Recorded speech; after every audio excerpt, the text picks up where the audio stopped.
धर्मेंद्र जी से बात करना चाहता हूं कि आज आप आए हैं, उस स्थिति में आए हैं जहां मुख्तार अंसारी का डेथ हुआ था। जन सैलाब देख रहे हैं किस तरह से लोग अपनी आत्म देने की राहें। आप क्या जिगर मुरादाबादी उर्दू के मशहूर शायर ने क्या खूब कहा, जिंदगी एक हादसा है और कैसा हादसा, मौत से भी ख़त्म जिसका सिलसिला होता नहीं। उसके बाद फिर वही अकबर हैदराबादी ने क्या खूब कहा, छोड़ के मालो दौलत सारी दुनिया में अपनी, छोड़ के मालो दौलत सारी दुनिया में अपनी, खाली हाथ गुजर जाते हैं कैसे कैसे लोग। मुख्तार अंसारी जो शहीद हो चुके हैं क्योंकि उन्हें जहर देकर मारने का तमाम लोगों को यकीन हो चुका है। और आज जब समाजवादी पार्टी के पूर्व सांसद वरिष्ठ नेता धर्मेंद्र यादव मोहम्मदाबाद के फाटक सांसद अफजाल अंसारी के यहाँ पहुँचे और पहुँचने के बाद गम को बांटने का प्रयास किया। गम में शरीक काफ़ी संख्या में लोग यहाँ आ रहे हैं। आप देख सकते हैं धर्मेंद्र यादव के साथ अन्य कई लोग यहाँ मौजूद हैं। अब देख सकते हैं उमर अंसारी, मुख्तार अंसारी के लड़के विधायक शुएब अंसारी और सांसद अफजाल अंसारी को देख सकते हैं। इसके साथ साथ विधायक वीरेंद्र यादव, जिला अध्यक्ष गोपाल यादव, धर्मेंद्र यादव पूर्व सांसद समाजवादी पार्टी नेता, डॉक्टर वीरेंद्र यादव विधायक, अंकित भारती सैदपुर के विधायक, सहारनपुर के विधायक उमर अली खान, विधायक पप्पू राजभर, विधायक पंकज पटेल, पूर्व मंत्री बलिराम यादव, विधायक सचिन यादव फिरोजाबाद, पूर्व आरजेडी विधायक अरुण यादव, अध्यक्ष महिला मोरिया रितु श्रीवास्तव आदि के साथ काफ़ी संख्या में लोग यहाँ आज उपस्थित थे।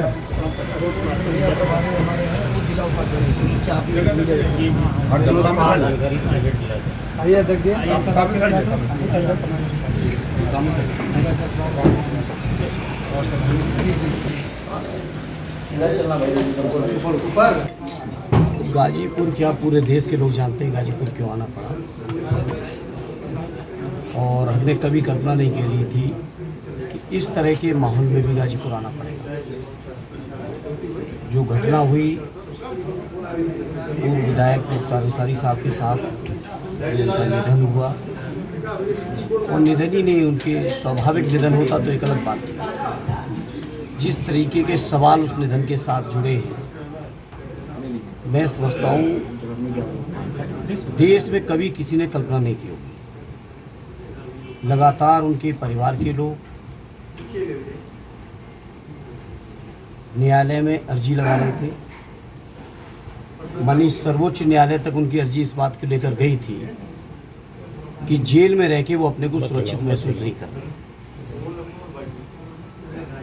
और माननीय सर्वोच्च न्यायालय में उत्तर प्रदेश शासन के प्रिंसिपल सेक्रेटरी होम ने एफिडेविट दिया, और उनके एफिडेविट पर विश्वास करके माननीय न्यायालय ने डायरेक्शन दिया कि उनकी सुरक्षा और स्वास्थ्य का इंतजाम रखना सरकार की जिम्मेदारी है। जिस बात का सरकार ने एफिडेविट दिया कि करेंगे, लेकिन बावजूद इसके जो परिजनों से मिलने के बाद सभी चीज़ों को जो समझने का मौका मिला, जितना मैं समझा, उनके परिवार में उनके बड़े भाई और इस क्षेत्र के बहुत जिम्मेदार नेता, वर्तमान सांसद भी हैं, पहले भी रहे, कई बार के विधायक आदरणीय अफजाल साहब से बात हुई, परिवार के और साथियों और लोगों से, परिवार के लोगों से बात हुई, उनके बेटे उमर साहब से हुई, मनु से हुई, सभी लोगों से मिलने के बाद जो महसूस हुआ, मैंने इस तरह के शासन देश में कभी होगा इस बात की कल्पना नहीं की थी कि न्याय का विरक्षा में रहते हुए,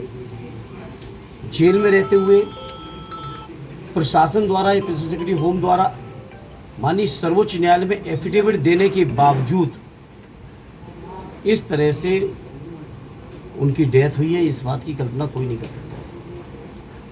और जैसा कि घटना दर घटना है, मैं सोचता हूँ आप सब गाजीपुर के जिम्मेदार साथी हैं, प्रतिनिधि हैं, आप लोगों को मुझसे बेहतर पता हो। मुझसे भी बहुत सारी चीज़ें, मुझे तो कुछ समय उन लोगों के बीच बिताया तो कुछ बातों को जानकारी मिली। आप लोग लगातार उनके बीच रहे होंगे, गाजीपुर के लोगों के बीच रहे, बात की होगी आपने, मुझसे बेहतर आपको पता हुआ इस बात को कैसे कैसे घटनाएं हुई। 19 तारीख को से लगातार शंका इस बात की चल रही थी, जो चर्चा है, और 25 तारीख तक अस्पताल नहीं भेजा गया।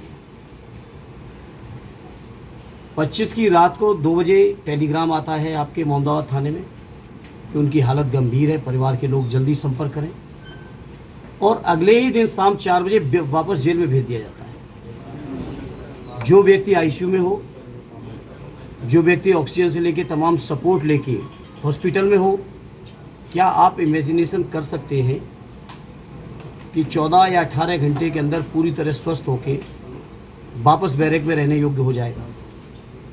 तो ये मामूली बातें नहीं, ये बहुत गंभीर न्याय का विषय है, जांच का विषय है। और मेरी साफ मांग है माननीय सर्वोच्च न्यायालय को इसमें सो मोटो लेना चाहिए, और कम से कम माननीय उच्च न्यायालय के सिटिंग न्यायाधीश के स्तर से पूरे मामले की, पूरे प्रकरण की जांच होनी चाहिए, और जो दोषी लोग हैं उन पर कठोरतम कार्रवाई होनी चाहिए। क्योंकि इस तरह संस्थागत और ना इस तरीके से न्याय का विरक्षा में रहते हुए प्रदेश में घटनाएं जो हुई हैं, एक अभी केवल मुख्तार जी की ही नहीं हुई है, उससे पहले अतीक अहमद साहब की हुई, उनके भाई अशरफ की हुई, उससे पहले विकास दुबे की हुई, उससे पहले मुन्ना बजरंगी की हुई। लगातार न्याय का विरक्षा में रहते हुए लोगों की जो सुनियोजित और संस्थागत हत्याएं हो रही हैं, ये देश और प्रदेश के लिए बहुत गंभीर चिंता का विषय है। प्रथम दृष्टया गाजीपुर के लोगों, आप लोग बहुत जागरूक लोग हैं, और मैं समझता हूँ वैचारिक चीज़ों की वानगी है ये गाजीपुर, ये पूर्वांचल की धरती। आज आप लोगों को इन मुद्दों को बहुत गंभीरता से, बिना राग द्वेष के, बिना पक्षपात से, सच्चाई के साथ उठाना चाहिए। मैं आप सबसे अपील करूंगा। प्रथम दृष्टया क्या लगता है मुख्तार अंसारी वाले मामले में सर? देखिए, मैं जो परिवार के लोगों ने बताया वो मैं आपको बता चुका हूँ। आज आप गए थे अंसारी साहब के घर, क्या बताया लोगों ने? मैंने यही तो बताया, मैंने आदरणीय अफजाल अंसारी साहब को कोर्ट किया आपके सामने, और ये घटनाएं जो मैं आज आपको बता रहा हूँ, ये सारी घटनाएं उन्हीं के ज़ुबान से मैं सुनने के बाद आप सबके बीच अपनी बात को रख रहा हूँ। परिवार के लोगों को पूरी की पूरी शंका है कि उनकी ये स्वाभाविक मृत्यु नहीं है। जिस बीमारी का हवाला दिया जा रहा है वो बीमारी स्वाभाविक नहीं है। वो इस बात की शंका जाहिर कर रहे हैं, हो सकता है ऐसी परिस्थितियाँ पैदा की हों कि कहीं ना कहीं ये बीमारी बढ़ी हो। लेकिन जहाँ माननीय न्यायालय में एफिडेविट दे रखा हो पुलिस सेक्रेटरी होम द्वारा, रुको, वहाँ पे अगर इस तरह की बात होती है तो बहुत, मैं समझता हूँ अफसोसजनक के साथ साथ बहुत चिंता की बात है कि आखिर देश कानून से चलेगा कि नहीं चलेगा। देश कुछ लोगों की मर्जी से ही चलेगा क्या, कुछ लोगों की मानसिकता से ही चलेगा, या देश कानून के साथ या जो न्यायिक प्रक्रिया है उस प्रक्रिया से गुजरते हुए चलेगा। पोस्टमार्टम रिपोर्ट में जो रिपोर्टें आ रही हैं मीडिया की तरफ से कि हार्ट अटैक से डॉक्टरों ने बताया, नहीं, बहुत सारी बातें जो सरकार नहीं कह रही है वो उनके परिवार के लोग कह रहे हैं। जी जी, आप एक बहुत जिम्मेदार समाज के नागरिक हैं, हम आप सभी, क्या परिवार की इन सब बातों को अनदेखी किया जा सकता है इतनी बड़ी घटना में? क्या हम में से किसी के परिवार के साथ, भगवान न करे कभी ऐसी नौबत आए, क्या आप अनदेखी कर पाएंगे इन बातों को? इसी समाज बहुत संवेदनाओं से बना है, समाज कानून से चलता है, कानून के रास्ते से चलने के साथ साथ जिस तरह से एफिडेविट देने के बावजूद, आप मुझे बताइए, 2 बजे आप पता करिए, यहाँ से जाइए आपके 20 किलोमीटर दूरी पे मोहम्मदाबाद थाना, 19-20 की रात में 2 बजे 25 की रात में, 25-26 की रात में टेलीग्राम आया कि नहीं आया कि हालत नाजुक है? 4 बिल्कुल गए थे। कल पल्लवी पटेल और ओवैसी ने जो तीसरा मोर्चा बनाया है पीडीएम, हमें कोई फर्क नहीं पड़ता इन बातों से कि कौन क्या कर रहा है। मैं आज संवेदना देने आया हूँ गाजीपुर में, कोई राजनीति करने नहीं आया हूँ। बाकी सवाल ये है कौन क्या कर रहा है, कौन कैसे करेंगे, इन बातों में मैं नहीं जाना चाहता हूँ। बाकी जब चुनाव आता है तो जाने कितने गठबंधन बनते हैं, जाने कितने बिगड़ते हैं, आप भी जानते हो, कोई नई बात नहीं है। पल्लवी पटेल जी आज भी समाजवादी पार्टी की सिंबल की विधायक है।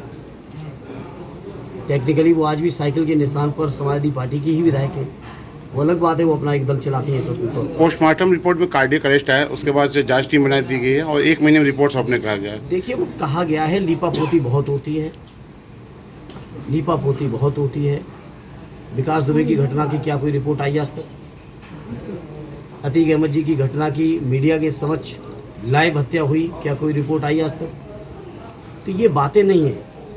हम लोगों को, समाजवादियों को भरोसा न्यायालय पर है, माननीय सर्वोच्च न्यायालय पे है, माननीय उच्च न्यायालय पे है। ये जो कमेटियां बनाई जाती हैं, इन कमेटियों की कितनी जिम्मेदारी है या कितनी गंभीरता है वो आप सब जानते हो। सरकार की जांच पे भरोसा होगा? कतई नहीं होगा। जब सरकार ही कटघरे में है, सरकार के अधीन रहते ही इतनी बड़ी घटना हुई, सरकार के अधीन रहते ही अगर वो गंभीर बीमारी में थे तो 18 घंटे भी नहीं लगे, वापस बैरक में भेजे गए। क्या सरकार के सामने दिक्कत थी अगर इलाज को, ट्रीटमेंट को कंटिन्यू करते? आईसीयू के बाद जनरली आदमी प्राइवेट वार्ड में या जनरल वार्ड में लाया जाता है, उसके बाद डिस्चार्ज होता है। क्या समाजवादी पार्टी उच्च स्तरीय जांच की मांग करेगी? बिल्कुल कर रही है मांग, समाजवादी पार्टी पहले दिन से मांग कर रही है। आप क्या फॉलो नहीं कर रहे हैं पार्टी को? जी कर रहे हैं। हाँ, पहले दिन से मांग। धर्मेंद्र जी, कल अफजाल जी ने बयान देते हुए कहा है कि लोग कह रहे हैं कि मुख्तार की कहानी का द एंड है, लेकिन कहानी अब शुरू होगी। देखिए, मैंने आपसे कहा वो आप किस चीज़ को किस रूप में ले रहे हो। मैंने आपसे कहा कि मैं उनकी इस बात की हिम्मत की, मैं छोटा हूँ उम्र में, मैं सराहना किस शब्दों में करूँ, लेकिन बड़ी चीज़ थी। इतनी बड़ी घटना के बावजूद वो परिवार हिम्मत नहीं आ रहा। आखिर उन्होंने लोगों की सेवा न की होती तो उनके जनाजे में हम तो नहीं थे मौजूद, आप ही सब ने दिखाया, लाखों लोग कैसे मौजूद होते हैं। आखिर कहीं ना कहीं लोगों का, गरीबों का, मजलूमों का विश्वास, यकीन, भरोसा उनके परिवार के ऊपर है। इन विषम परिस्थितियों में पूर्वांचल में क्या स्थिति बनेगी लोकसभा चुनाव में? पूर्वांचल की जनता बहुत जागरूक है राजनीति के मामले में, बहुत समझदार, जिम्मेदार और देश की राजनीति को दिशा देने वाले लोग हैं। ये गाजीपुर की धरती मामूली धरती नहीं है, एक से एक बड़े देश के नेता। गाजीपुर लोकसभा को क्या देखते हैं, किस तरह से देख रहे हैं, क्या होगा परिणाम? तौर पे पार्टी ने यहाँ पे उम्मीदवार आदरणीय अफजाल जी को घोषित कर रखा है जी। और वो यहाँ से बहुत ऐतिहासिक वोटों से चुनाव जीतेंगे। और वही नहीं जीतेंगे, मुझे उम्मीद है कि उनके साथ साथ बगल की, चाहे हमारे जौनपुर जनपद हो, आजमगढ़ जनपद हो, मऊ हो, बलिया हो, अंबेडकर नगर हो, ये आपके चंदौली से लेके आप चले जाइए अंबेडकर नगर भदोही तक, पूरा इलाका समाजवादी पार्टी का गढ़ है। विधानसभा में इस बात को साबित हुआ है और लोकसभा के चुनाव में भी ऐतिहासिक परिणाम आएंगे। आपके सामने निरहुआ फिर है, क्या लगता है इस बार कोई बात नहीं, क्या कोई तो होता, कोई नई बात थोड़ी है। क्या बीजेपी का कैंडिडेट नहीं होता कोई? निरहुआ है, अच्छी बात है, अच्छा है। उनको भी काम करने का लोगों ने मौका दिया और काम का समीक्षा का भी लोगों को मौका मिल रहा है। अगर कैंडिडेट हट जाते तो शायद समीक्षा का मौका ना होता। वो दम भर रहे हैं कि पिछली बार से ऐतिहासिक जीत होगी, आप क्या बता रहे हैं? नहीं, हम लोग इसमें के नहीं है दम भरने वाले। हम तो आजमगढ़ की सरजमी को और वहाँ के लोगों को सलाम करते हैं, प्रणाम करते हैं कि वहाँ के लोगों ने हमारे समाजवादी आंदोलन को बहुत मजबूती देने का काम किया। आजमगढ़ के लोगों ने, गाजीपुर के लोगों ने भी किया। और आजमगढ़ जैसी शानदार सरजमी जहाँ से सदैव नेताजी स्वयं सांसद रहे, आदरणीय अखिलेश यादव जी सांसद रहे हों, उन लोगों से पहले, हमारे बड़े नेताओं से भी पहले स्वर्गीय चंद्रजीत जी, स्वर्गीय राम नरेश जी वहाँ से सांसद रहे हों, स्वर्गीय राम बच्चन जी की कर्मभूमि रही हो, तो वो शानदार सरजमी है समाजवादी। सर, इस बार बुआ जी अलग लड़ रही हैं। अब लड़ रही तो लड़ सकती है, वो तो फैसला उनका है। उसका क्या असर आएगा? नहीं, कोई असर नहीं। कोई लोग देख रहे हैं, लड़ाई सीधी है, बीजेपी को हटाने की है और बीजेपी को हटाने के लिए कोई संघर्ष कर रहा है तो हमारा इंडिया गठबंधन, और उस इंडिया गठबंधन का कोई खेवनहार है उत्तर प्रदेश के मैदान में तो माननीय अखिलेश यादव जी। मुख्तार अंसारी की मौत का सरकार को फायदा मिलेगा या खामियाजा भुगतेगी? ये न सवाल आपको करना चाहिए और न इसका कोई जवाब बनता है। हम संवेदनशील इंसान हैं, हम उस विचारधारा के नहीं हैं जो इस तरह की घटनाओं में राजनीतिक गुरदोष या फायदे नुकसान नापे। बहुत संवेदनशील इस मामले में। धर्मेंद्र जी, पिछली लोकसभा में अगर बात करें तो समाजवादी पार्टी और बसपा दोनों एक साथ चुनाव लड़ी थी और बहुत आप देख रहे हो कि कितनी सीटें आपने पाई थी और इस बार बीजेपी 80 की 80 सीट जीत का दावा कर रही है। अगर बीजेपी ने अलग 20 है। अगर बीजेपी के दावों को आप इतना गंभीरता से लेते हैं मेरे पत्रकार साथी, तो आप बीजेपी के उस दावे को भी गंभीरता से लीजिए और उसका हिसाब किताब भी लीजिए, राजनीतिक व्यक्ति का या राजनीतिक दल का या उनकी घोषणा पत्र का या दावों का, जिसमें उन्होंने कहा था कि हर साल 2 करोड़ रोजगार देंगे। आखिर बीजेपी के उन दावों का क्या हुआ? जिन दावों में बीजेपी ने कहा था कि किसानों की आमदनी हम दूनी करेंगे, उन दावों का क्या हुआ? जिन दावों में बीजेपी के लोगों ने कहा था हम महंगाई कम कर देंगे, पेट्रोल डीजल का दाम बहुत नीचे ले आएंगे, क्या वो दावे सच हो गए? बीजेपी के लोगों ने ही कहा था, उस समय के प्रधानमंत्री आदरणीय डॉक्टर मनमोहन सिंह जी का अपमान करते हुए कहा था, उनका अपमान करते हुए कहा था कि माननीय प्रधानमंत्री जी की उम्र की तरह डॉलर की कीमत में रुपया बढ़ता चला जा रहा है। कहा था या नहीं कहा था? पत्रकार मित्रों, आप पे रिकॉर्डिंग होगी। आखिर उन दावों का क्या हुआ? आखिर उन दावों का बीजेपी का क्या हुआ जिन दावों में बीजेपी के लोगों ने कहा था देश नहीं बिकने दूंगा? मैं बीजेपी के जो भी साथी हों उनसे पूछना चाहता हूं, और आप लोग कोई पूछ सके तो पूछिएगा, मेरे नाम से पूछिएगा कि आखिर देश बिकने की बीजेपी की परिभाषा क्या थी? जहां रेल बेच दिया, तेल बेच दिया, बीमा बेच दिया, सरकारी बैंकें बेच दी, हवाई